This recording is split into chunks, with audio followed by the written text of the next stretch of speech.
My name is Dr. Claudine Isaacs. I'm a medical oncologist and I direct the clinical breast cancer program at MedStar Georgetown University Hospital.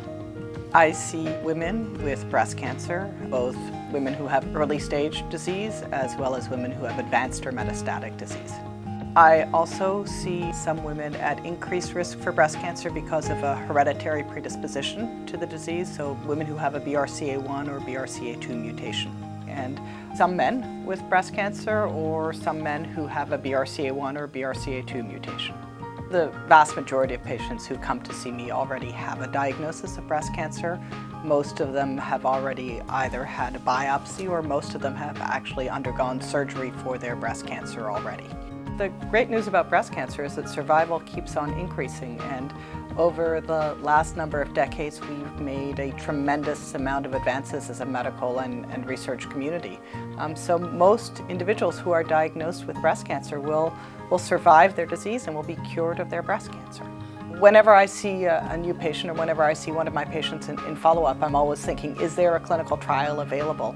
And often there is. So what I typically do is I discuss with somebody the standard recommendations and the standard options, but also discuss with them what treatments or what approaches might be available within the setting of a clinical trial. What motivates me is the tremendous advances that we've made and the fact that I know that for most women that I meet and that have been handed a diagnosis that is typically very scary, that I can look them in the eye and tell them that we have tremendous options available to us and that most of these women will survive. And the good news is that I see these women 5 years, 10 years, 15 years down the line. I see their children grow up, I see them have grandchildren, and they're well. And it's a very gratifying thing to help somebody through a hard time and then be able to just see them in follow-up and see that they are living a normal life.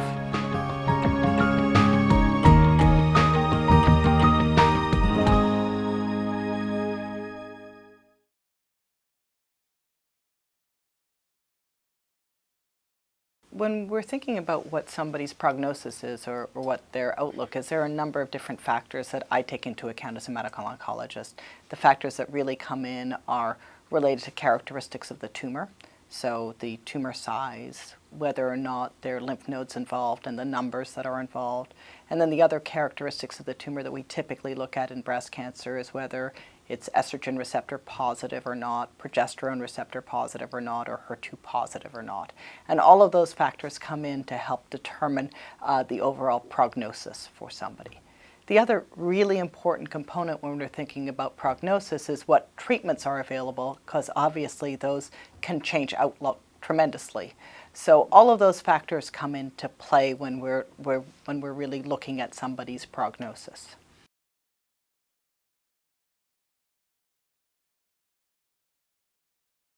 So when we look at breast cancers, we look to see whether certain proteins are present in the tumors or not. And the proteins that are really important in breast cancer are proteins that are called receptors. There's receptors for estrogen, receptors for progesterone. Those are both hormone receptors, as well as another growth factor receptor known as HER2. And all of those are important because they're important to tell us about the underlying behavior or biology of the tumor, but they're also really important in breast cancer because we have some treatments that are specifically targeted at those proteins if they are present in the tumor.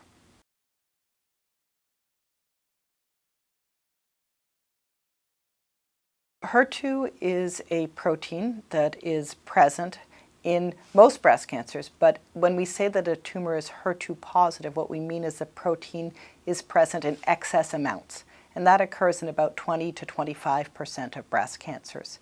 HER2 is a protein that is part of a family of growth factor receptors, and the way I like to think of it, it's sort of like a television antenna sitting there up there on the cell, and if something binds to that television antenna, it's like a signal that gets turned on, and that drives the cell. And what we want in cancer cells is for them to be quiet. We don't want them to be driven.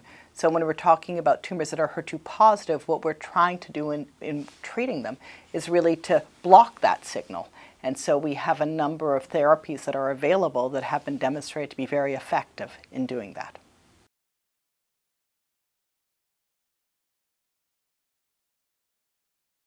Triple-negative breast cancer is a subset of breast cancer where the three receptors that we typically look for in the breast cancer are absent.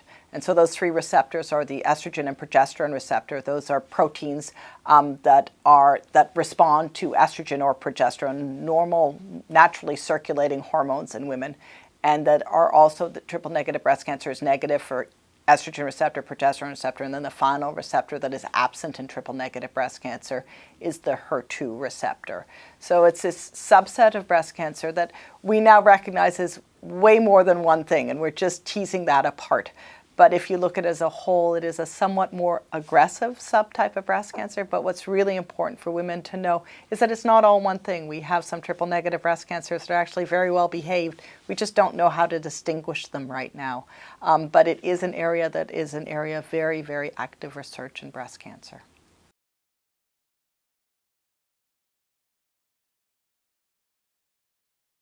Whenever I see somebody with breast cancer, one of the important things to do is to take a complete family history, because one of the things we're always thinking about is there an inherited or hereditary component in that individual.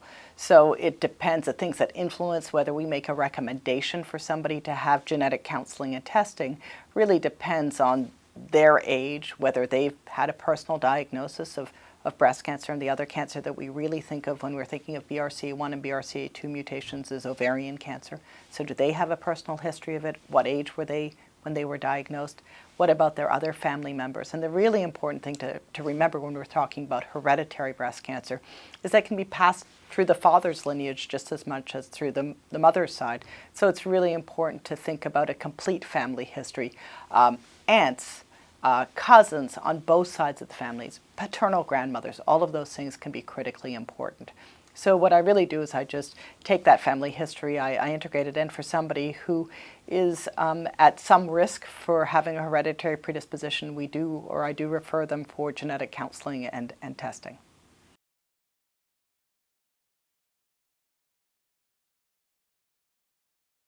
If somebody has a family history of breast and of ovarian cancer, particularly if they occur at earlier ages, that does make us think there might be an inherited or hereditary component to their breast cancer. And in those cases, we do refer people for genetic counseling and testing. Even if somebody is diagnosed at a younger age, and young is relatively loosely defined here, either age less than 50 or, depending on the subtype of breast cancer, even at age less than 60, even if they have no family history, these days we still refer them for genetic counseling so that the genetic counselor can get a full history and determine if genetic testing is recommended.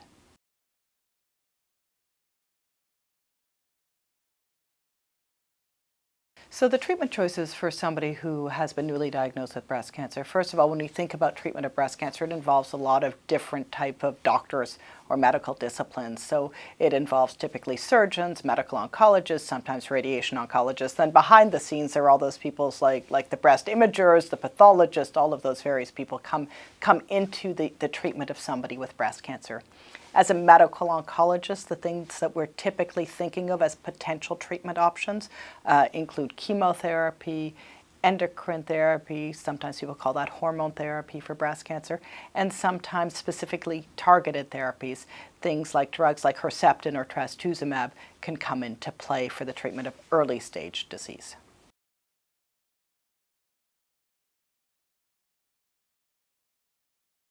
So when most people think of chemotherapy, it's really the thing that most people obviously want to try and avoid. But with breast cancer, most people do a whole lot better than they think they will with chemotherapy. The common side effects that people hear about and know about are things like nausea and vomiting. And really, in the current age, we have fantastic drugs to help prevent nausea and vomiting. And for most women who get chemotherapy for breast cancer, they should have no vomiting and very little or no nausea with it because of the incredible advances we've made, not only in the treatments that we have, but in the supportive measures that we have. Hair loss does unfortunately occur for most women who get chemotherapy for breast cancer. And some of the other side effects that can occur, some of the chemotherapy drugs can produce a little numbness and tingling in fingers and toes. can produce some fatigue, but usually not overwhelming fatigue. I tend to tell most women who are getting chemotherapy for early stage breast cancer that they'll function at about 80 to 85% normal. So yes, it is a bit of a hit, but most women are able to function at a reasonable level through the chemotherapy. Other risks, there's a slight increased risk for heart toxicity with one of the chemotherapy drugs, and there is a risk of infection with the chemotherapy. And those are all things that are discussed in great detail, as we're thinking about the treatment options and as we're moving ahead with starting something like chemotherapy.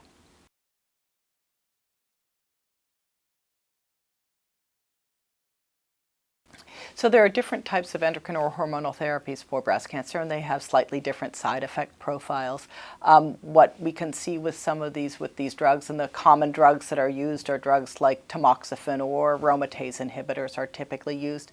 They can cause some hot flashes. The aromatase inhibitors can cause some joint pain, and studies have shown that joint pain is actually improved with exercise. So that's one of the things that we typically recommend to women when they're starting treatment with aromatase inhibitors. There can be a small risk of blood clot with tamoxifen, as well as a tiny increased risk of cataracts. And additionally, there's a very small risk of uterine cancer with tamoxifen. With the aromatase inhibitors, you have the joint aches. Some hot flashes are really the most common things, and we also have to watch bone density in those women. The important thing, though, to understand or to think of when those treatments are being recommended is to understand that we're, as a medical team, we're with people, and we're there to help manage the side effects. So we often have a lot of options of things that we can do to help mitigate some of the side effects of the treatments that we're using. And we also, sometimes one person just doesn't tolerate one drug but will tolerate another one better. So often what we end up doing is moving from one drug to another and seeing that somebody tolerates that other drug a little bit better than the first.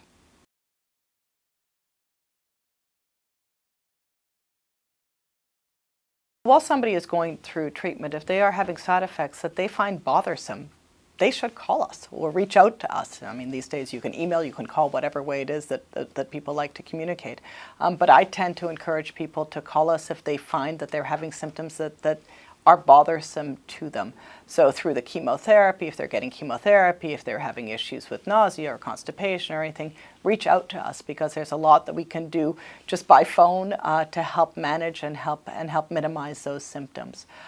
For women who are more in long-term follow-up, I tend to tell them that they will still get the regular things that happen in life. They will hurt their back, they will get a cold, but it's scarier. Once you've met somebody like me, it's scarier to have something normal happen.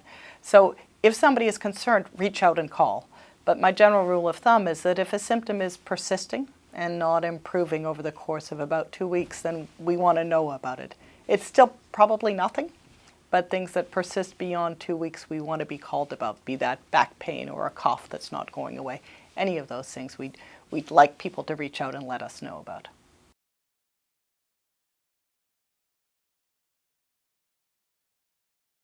Most chemotherapy for breast cancer is given intravenously, so it's either given through what's called a peripheral IV, so an intravenous in the arm, or sometimes we put in a specialized device called a Metaport, which is a small catheter that's put in by interventional radiology. The chemotherapy is typically given in an infusion unit by certified oncology nurses, and depending on the chemotherapy regimen, it's typically given once every 2 to 3 weeks, depending on the particular regimen that is being recommended.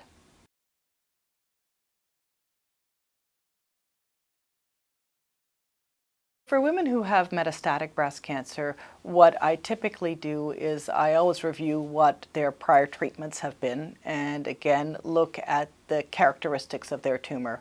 So is the tumor hormone receptor positive or negative? Is it HER2 positive or HER2 negative? And those factors would influence the treatment choices.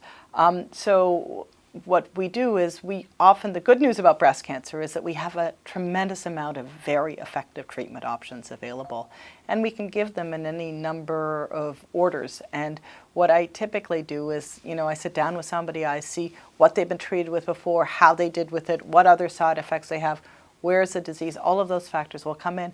And then the other thing that will come in is somebody's preference. So if it's summertime and they have a beach home for 2 weeks or 3 weeks, I'll veer away from choosing a treatment that's given intravenously every week, because that would mess up the beach home vacation. So what we really do is we try and pick the treatment that makes the most sense based on the tumor characteristics, but also what fits somebody's lifestyle the best, and also take into account somebody's other medical issues or what side effect they've experienced from prior treatments.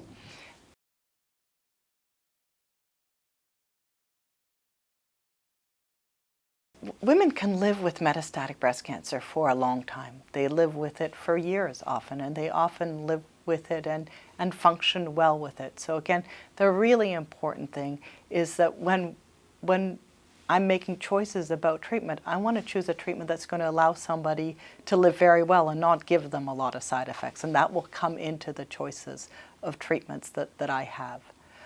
The other thing to mention about metastatic breast cancer, about breast cancer in general, is just like for other cancers, we're also very actively looking at the molecular or genetic profile of the tumor, and should we be using certain targeted treatments, new treatments. Right now, that's still what we think of as investigational. Those are being looked at in clinical trials, whether our choices of treatment should be driven by other molecular or genetic characteristics of the tumor. So those will also be typically discussed when we're sitting down with somebody with breast cancer.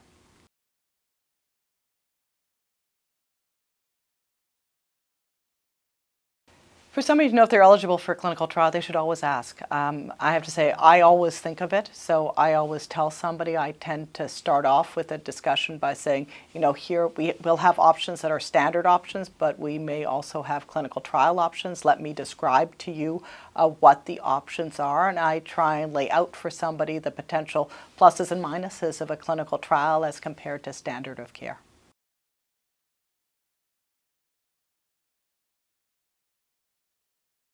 There are clinical trials available for women at virtually all stages of breast cancer. So there are often clinical trials for women, even women at increased risk for breast cancer. We often have clinical trials available, but there are often trials available for women with early stage disease. Those trials might focus on local treatment, often focus on new whole body or systemic treatment, something like I would do as a medical oncologist. And then there are treatment trials available for women with metastatic disease.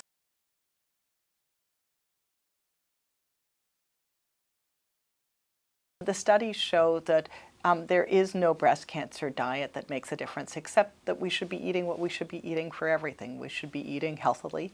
We should be eating our fruits and vegetables. We should be doing things in moderation. But cutting something out, cutting out sugar or doing any of those things has not been proven to really change outcome. Weight is important, and we do try and emphasize maintaining a healthy body weight. At least a moderate amount of physical activity has also been shown to be associated with an improved outcome in women with breast cancer. So those are all things that we talk about when we see somebody with breast cancer.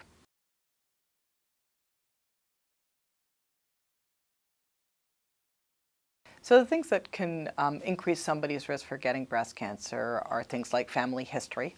So if you have a first degree or second degree relative, so sister, mother, aunts on either side of the family, cousins, grandparents with breast cancer or ovarian cancer, there might be something inherited in the family, and so that's something that we look at. Other things that are risk factors for breast cancer are related to somebody's reproductive history, so the age at which she had her first period, the age at which she had her first child, or her age at menopause can all influence things. In terms of risk factors that people can actually modify, breastfeeding has been shown to be not only good for the baby but good for the mother. So breastfeeding does reduce the risk of breast cancer, and that's something that we tend, and primary care doctors tend to recommend these days because of that. But for most women, there's not a clear risk factor for breast cancer. So many women are understandably trying to figure out why they got it, and there's not necessarily a clear answer on this.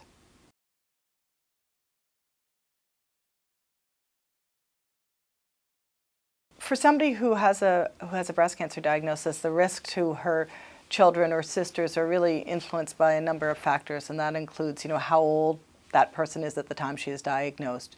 So if somebody has a mother who had breast cancer in her 70s, that's not a very significantly increased risk. But if somebody has a mother and a sister who had breast cancer in their 40s, that does significantly increase somebody's risk for developing breast cancer.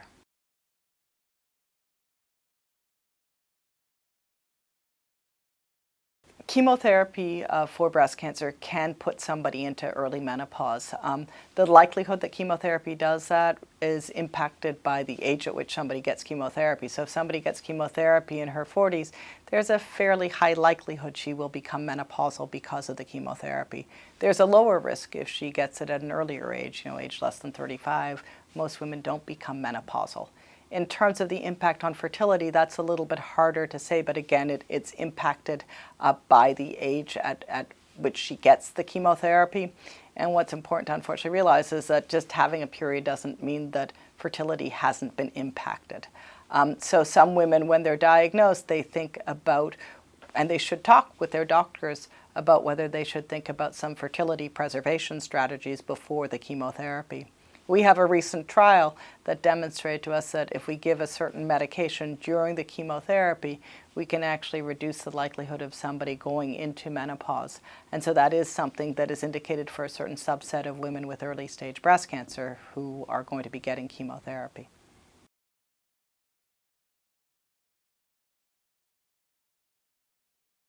Men can get breast cancer. It's very, very uncommon in men, but again, if a man feels a breast mass, he should make sure to have his doctor have a look at it, because while it's unlikely that it's breast cancer, it could be.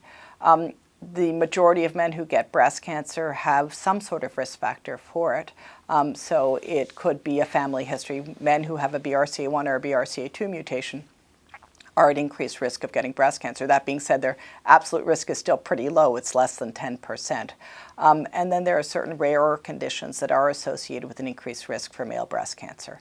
Again, as is the case for most things in medicine, men without any defined risk factor can still get breast cancer. So nobody should ignore a breast mass. They should bring it to their doctor's attention if they notice it.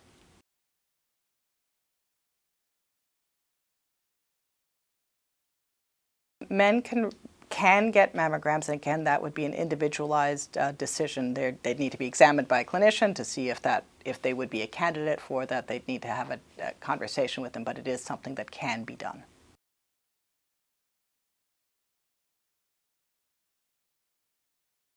The treatment for men with breast cancer is very similar to the treatment for women with breast cancer. So we follow very much the same guidelines and recommendations as we would for a woman. And the other thing to know is that most clinical trials are open not only for women with breast cancer, but for men with similar stage disease. Those clinical trials are often also options.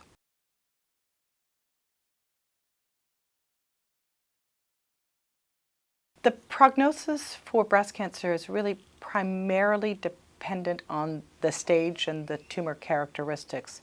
There are some studies that suggest the prognosis might be a little bit worse for men than for women, but it's really hard to tease out those details. There are a lot of other factors that might be going into it. So I think for the time being, we tend to view them quite similarly.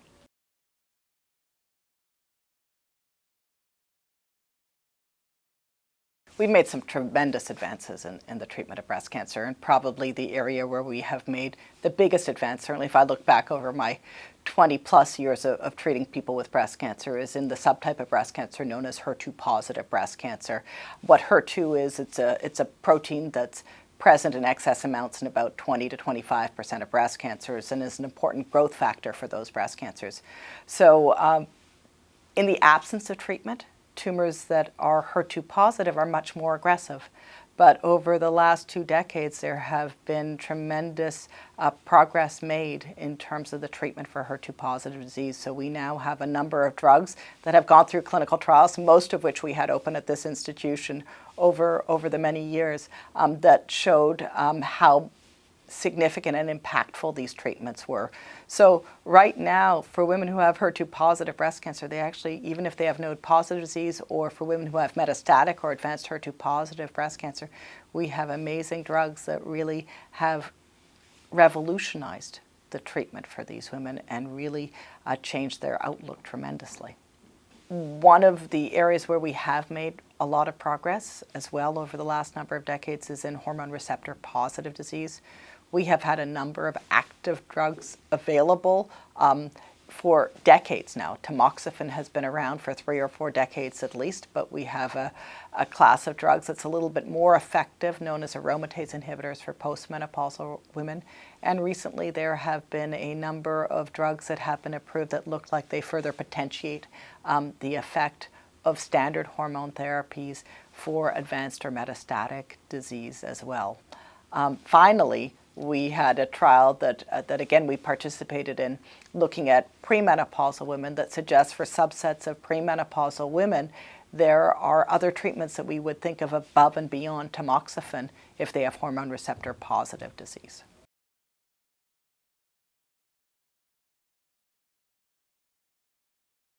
Male breast cancer is staged exactly the same way as breast cancer is in women, so the staging system that exists is identical.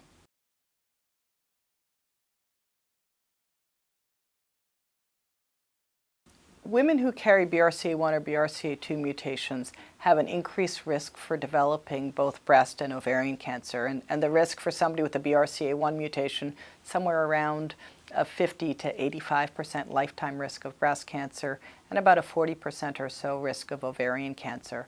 For BRCA2 carriers, they also have an increased risk for breast cancer, maybe a little bit lower than for BRCA1 carriers, and maybe the age of onset is a little bit later. And the risk for ovarian cancer is still higher than the general population risk, which is about 1.5%, but not nearly as high as for BRCA1 carriers. So for BRCA2 carriers, the risk is around a 15 to 20% lifetime risk for ovarian cancer.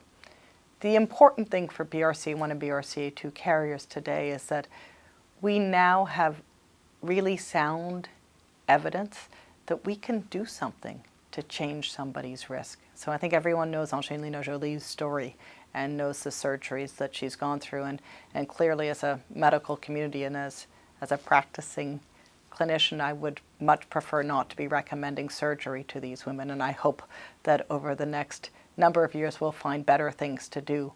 But for the time being, our recommendations for BRCA1 and BRCA2 carriers is most importantly that somewhere between the age of 35 to 40 and once they've completed childbearing, that they have their ovaries and fallopian tubes removed, because studies have demonstrated that if we do that, we significantly reduce somebody's risk of developing ovarian cancer, which unfortunately is a really serious cancer that is associated with a fairly high risk of mortality. And we also reduce their risk for developing breast cancer. So it's important for somebody to realize it's not just a crystal ball where we're giving you some bad news and can't do anything about it. We have impactful things that we can do to reduce somebody's risk of developing these various cancers.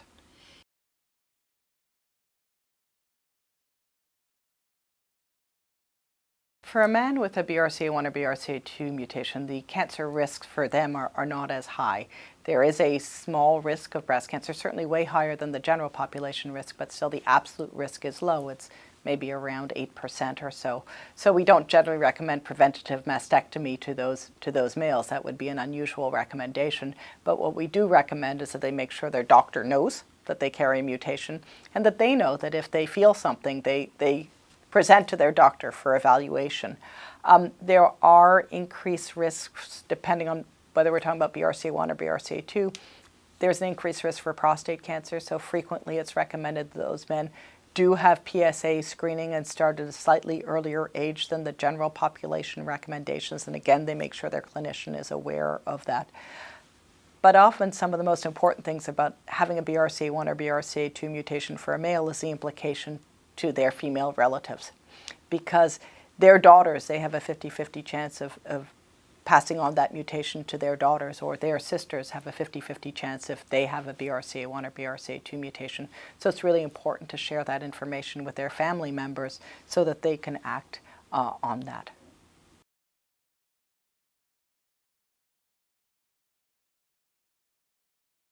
MedStar Georgetown University Hospital really does believe, and at its soul is cura personalis. And I think all of us are really there for the patient. We are very subspecialized here, so all I do and all I've been doing for 20 years is breast cancer. So I and all of my colleagues tend to be very specialized in what we do and really are very cutting edge. So not only do we know the latest in terms of standard of care, but we also have clinical trial options available to people, and we work very much as a team. So I think increasingly people realize that it's not a single doctor, it's a team of doctors, and it's not just the doctors, it's the nurses, the research nurses, the genetic counselors, the infusion nurses, all of those people who make a difference. And one of the things that MedStar Georgetown University Hospital does is really focus on the team approach. We have fantastic nursing here, and that's critically important. And I have wonderful colleagues across this institution, and they all care. They're the people behind the scenes that most patients don't see, the radiologists who here are truly fantastic clinicians and amazing and really care about the person too. So I think you get cutting edge care, but you get it with compassion and with caring about the person. And that's one of the distinguishing characteristics of this institution.